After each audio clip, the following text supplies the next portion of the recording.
السلام علیکم۔ آپ سب کو میرے یوٹیوب چینل کہانی گھر میں سید زادی کی طرف سے خوش آمدید۔ دوستو، میرے اس چینل پر ناول پڑھا جاتا ہے۔ آپ کو اگر میری کوئی کہانی پسند آئے تو میرے چینل کو سبسکرائب کر دیجیے گا۔ تو چلیں اب ناول کی اگلی قسط شروع کرتے ہیں۔ کیا آپ کو ذرا احساس نہیں کہ آپ کیا کہہ رہے ہیں؟ ایک آوارہ اور لوفر شخص کے ساتھ میری بہن کا نام لیتے ہوئے آپ کو ذرا شرم نہیں آئی؟ جیا، انہوں نے ٹوک دیا۔ کہنے دو یار، ٹھیک ہی تو کہہ رہی ہے، وہ آگے کرتے ہوئے بولا تو اس کی بات نظر انداز کرتے ہوئے احمد اس سے کہنے لگی، آپ یہاں بیٹھنا چاہتے ہیں تو شوق سے بیٹھیں، لیکن میں جا رہی ہوں۔ اس کے ساتھ ہی وہ کمرے سے نکل گئی۔ گیٹ سے نکل رہی تھی کہ احمد تیز قدموں سے چلتے ہوئے اس کے پیچھے آئے۔ تم تو بہت بدتمیز عورت ہو، یہ کہتے ہوئے انہوں نے گاڑی کا لاک کھولا اور پھر فوراً ہی اس کے اندر بیٹھ گئے۔ میں نے کوئی ایسی معیوب بات تو نہیں کی جو تم یوں آپے سے باہر ہو گئی، وہ بھی ہجر کے سامنے؟ وہ کیا سوچتا ہوگا میری بیوی کے بارے میں؟ وہ اس وقت سب کے مراحل سے گزر رہی تھی، جانتی تھی کہ بولے گی تو آنسو بھی چھلک پڑیں گے، وہ پھر بھی کوئی بات ڈھنگ سے نہیں کر سکے گی، اس نے ہونٹوں کو دبا کر دوسری طرف دیکھ کر منہ کر لیا، جس کا بدلہ انہوں نے یوں اتارا کہ گھر کے سامنے اتار کر بغیر کچھ بتائے وہاں سے نکل گئے۔ اسے ان کا یوں اتارنا بہت ناگوار گزرا۔ اسے ہجر کی اتنی جرأت پہ حیرت اور شدید غصہ آ رہا تھا، جبکہ احمد کی باتوں اور رویوں نے اسے بے حد تکلیف پہنچائی تھی۔ جیسے ہی وہ رو رہی تھی، روتے روتے اس کا دل اور تکلیف میں چلا گیا۔ اب اس کے پاس رونے کے علاوہ کچھ تھا بھی نہیں۔ بس رہ رہ کر اسے ایک ہی بات یاد آ رہی تھی کہ جو ہجر نے اس کی بہن کو فریب دینا چاہتا تھا، وہ ایسا خیال سوچ بھی کیسے سکتا ہے؟ میرے ساتھ جو ہوا سو ہوا، لیکن میں اپنی بہن ببلی کے ساتھ ایسا نہیں ہونے دوں گی۔ اس نے سوچا۔ رات کو اماں کو کھانے کے ٹیبل پر بلانے آئی تو احمد نے ان کے بارے میں لا علمی کا اظہار کر کر اس نے سہولت سے کھانے کو منع کر دیا۔ کچھ اچھا نہ لگے تو کھا ضرور لیا کرو، ایسی حالت میں پیٹ خالی رہے تو دل زیادہ خراب ہوتا ہے۔ اماں نے جاتے جاتے اسے کہا، جب بھوک لگے گی تو کھا لوں گی۔ وہ ذرا بیزار لہجے میں بولی، اچھا، اور ہاں، تمہارے جانے کے بعد تمہاری امی کا فون آیا تھا، اماں نے اچانک یاد دلانے پر بتایا۔ کیا کہہ رہی تھی؟ تمہاری خیریت معلوم کر رہی تھی، اور یہ کہ تم بہت دنوں سے ان کے پاس نہیں گئی، وہ تم سے ملنا چاہتی ہیں۔ جاؤں گی کسی دن۔ اماں کو ان کی سرسری سی عجیب نگاہ نے دیکھا، یعنی میکے کے نام پر بھی اسے کوئی اشتیاق نہیں ہوا تھا۔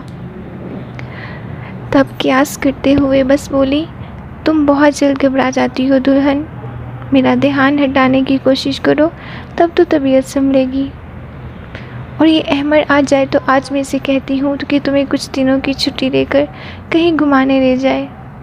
اس نے بہت خاموشی سے ان کی بات سنی، پھر انہیں جاتے ہوئے دیکھا۔ نیند سے اس کی آنکھیں بوجھل ہو رہی تھی، دل چاہ رہا تھا چپ چاپ تکیے میں سر چھپا کر سو جائے، لیکن وہ سو چکی تھی، ہوا کچھ بھی ہو جائے اس وقت تک احمد کو اصل روپ ہجر کا دکھا نہیں دے گی، آج وہ سکون کی نیند نہیں سوئے گی۔ اس لیے وہ رات تک احمد کے انتظار میں بیٹھی رہی، اور نصف شب کے بعد جب وہ آئے اسے بیٹھے دیکھ کر ذرا سا چونکے، پھر فوراً ہی نظر انداز کرتے ہوئے واش روم چلے گئے۔ کچھ دیر بعد کپڑے تبدیل کر کے نکلے تو سیدھا اپنی جگہ پر جا لیٹے، آنکھیں بازوں سے ڈھانپ لی۔ عام حالات اور فوراً غافل ہو جاتے تھے، لیکن اس وقت نہ جانے کیوں انہیں یقین نہیں آ رہا تھا اور فوراً سو نہیں سکیں گے۔ کچھ دیر تک بہت خاموش نظروں سے ان کا جائزہ لیتے ہوئے جانے کیا جاننے کی کوشش کر رہی تھی۔ ان کی ناراضگی محض ہجر کے گھر جانے تک تھی، یا دوبارہ اس کے پاس جا کر مزید کوئی بات تو نہیں ہوئی، لیکن اپنے طور پر وہ کچھ نہیں جان سکتی تھی۔ تب ساری ہمتیں یکجا کر کر انہیں پکار لیا، احمر۔ انہوں نے ذرا سا بازو نیچے کیا اور گردن موڑ کر آنکھیں ترچھی کر کے اس کی طرف دیکھا۔ بہتر ہے اس وقت تم چپ چاپ سو جاؤ، مجھے نیند نہیں آئے گی، وہ عاجزی سے بولی۔ کیوں؟ انہوں نے بازو سے سر اونچا کر کے کہا۔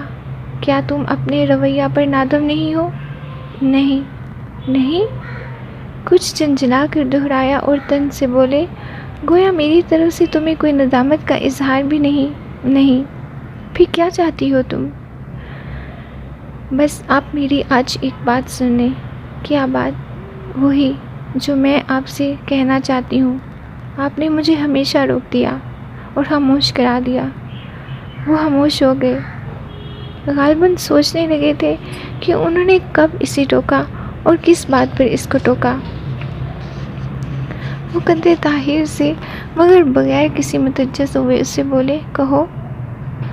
اور وہ جو کہ بیڈ کی بیک پر ٹیک لگائے سیدھی بیٹھی تھی، گردن موڑ کر انہیں دیکھنے لگی۔ وہ انہیں متوجہ پا کر دوبارہ والی پوزیشن میں آ کر گویا ہوئی۔ میں زیادہ تفصیل میں نہیں جاؤں گی، بس جو میری غلطی ہے اس کا اعتراف کروں گی۔ اس کے بعد خود کو ذمہ دار نہیں سمجھتی، اور آپ سے میں یہی کہوں گی کہ غیر جانبداری سے میری بات سنیے۔ قدرے توقف کے بعد کہنے لگی، میری غلطی صرف اتنی ہے کہ میں شادی سے پہلے اس وقت جب آپ کی اور میری نسبت طے ہو چکی تھی، آپ کی بہن گئی تھی۔ آپ کو دیکھنے کی خواہش رکھنے کے باوجود اس روز میں خاص طور پر اس مقصد کے لیے نہیں گئی تھی۔ میری ایک ساتھی ٹیچر کو وہاں کام تھا۔ وہاں جا کر میں نے سوچا جب یہاں آ ہی گئی ہوں تو آپ کو دیکھ لینے میں کیا حرج ہے۔ اگر آپ سمجھ سکیں تو یہ ایک فطری خواہش ہوتی ہے جسے میں دبا نہیں سکتی، اور بلا ارادہ بے دبے بے اختیار آپ کی ٹیبل کی طرف بڑھ کر آپ کا نام پوچھا تو اس وقت وہ جو شخص وہاں بیٹھا تھا اس نے بہت اعتماد کے ساتھ اور یقین کے ساتھ خود کو احمر کہہ دیا، اور میں اسے ہی احمر سمجھ کر فوراً وہاں سے پلٹ آئی۔ کچھ دیر خاموش رہنے کے بعد بولی، جانتے ہیں وہ شخص جس کا خود احمر نے کہا تھا کہ میں کون ہوں؟ وہ آپ کا جگری دوست خضر ہے۔ ان کے لہجے میں بے تحاشا تلخی آ گئی۔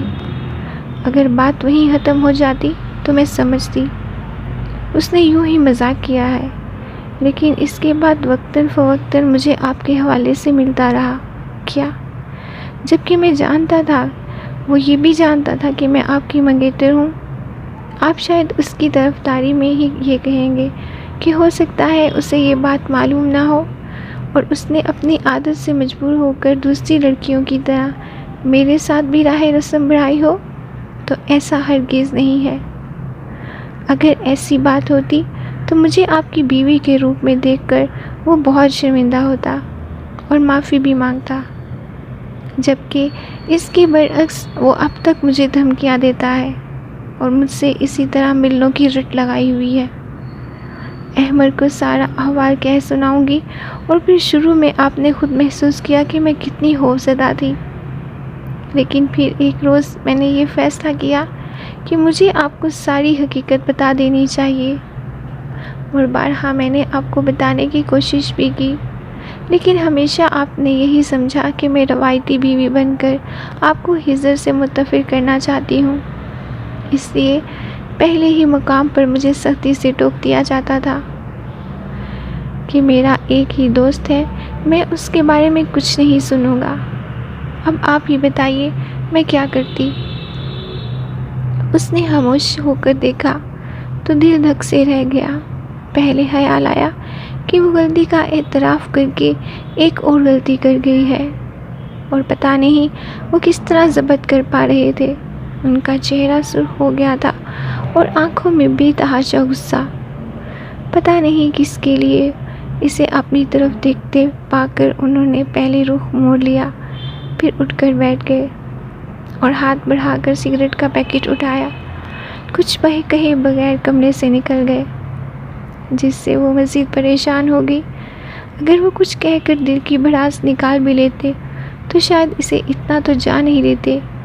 انہوں نے کسی حد تک اسے قصوروار سمجھا ہے، آیا معافی کی گنجائش ہے یا نہیں؟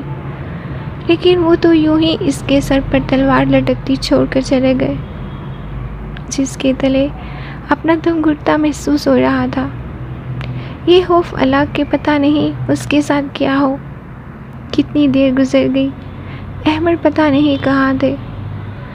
وہ بامشکل اپنے آپ کو دین کے پیچھے جانے کے لیے آمادہ کر سکی۔ کمرے سے نکل کر برآمدے میں آئی اور پھر دبے پاؤں ڈرائنگ روم کے دروازے تک آ کر رک گئی۔ اندر سے پنکھا چلنے کی ہلکی ہلکی سی آواز باہر تک آ رہی تھی۔ اس نے کچھ دیر وہیں رک کر خود کو سنبھالا، پھر دروازے کو آہستہ سے دھکیل کر اندر داخل ہو گئی تو صوفے پر لیٹے احمد اسے نظر آئے۔ ایک ہاتھ سر کے نیچے اور دوسرے ہاتھ کی انگلیوں میں سگریٹ سلگ رہا تھا۔ سوچوں کی بھنور میں ڈوبی آنکھیں کسی نادید نقطے پر جمی ہوئی تھی۔ اسے سچ مچ ان پر رحم آیا، کیونکہ وہ ان کی کیفیت اچھی طرح سمجھ سکتی تھی۔ اس وقت انہیں چھیڑنا مناسب نہیں تھا، لیکن وہ باز نہیں رہ سکی۔ آپ یہاں کیوں آ گئے؟ وہ سامنے آ کر بولی تو انہوں نے ایک لہجہ کو اسے ایسی نظروں سے دیکھا کہ اپنی جگہ کٹ کر رہ گئی۔ احمد پھر کچھ کہنے کی کوشش کی تو وہ بول پڑے، جاؤ جا کر سو جاؤ۔ سو جاؤں؟ اس نے زیر لب دہرایا، پلیز جاؤ۔ ان کے لہجے میں عاجزی اور تحکم ایک ساتھ تھا۔ وہ مایوس ہو کر واپس اپنے کمرے میں آ گئی۔ تو دوستو، یہ تھی میری آج کی کہانی کی ایپیسوڈ۔